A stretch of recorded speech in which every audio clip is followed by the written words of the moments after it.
the howling, you know, it started to get closer and closer, and you're like, fuck, you know, like, they're kind of close. And, there's one guy, Pete, his name was Pete. I can't think of his last name, but it was Pete. He had his dog, and, you know, he'd take his dog out for walks and stuff, and they'd hear the swamp dogs, and his dog died. And he's like, what the fuck, you know, where did my dog go? And then later, like the next day or a week later, you know, he lets his dog out to go to the bathroom, and then his dog runs. And it's like, you know, his owner's like, oh, but you know what happened, buddy? And then later, his dog ran out of the cabin and started, like, trying to, like,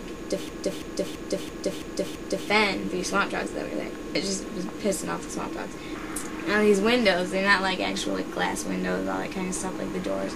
They're just kind of like wooden. And then, you know, he hears like the scratches or whatever on the door, and you know, it's this guy. Like, he's like flipping the fuck out, you know, and so then he goes and he moves his couch.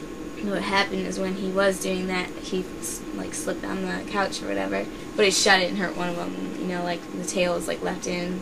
Then they came back. He heard like them around the thing again.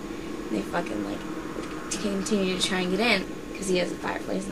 So he like either way thought he was gonna die because they're wild dogs, like a pond that like had goo in it.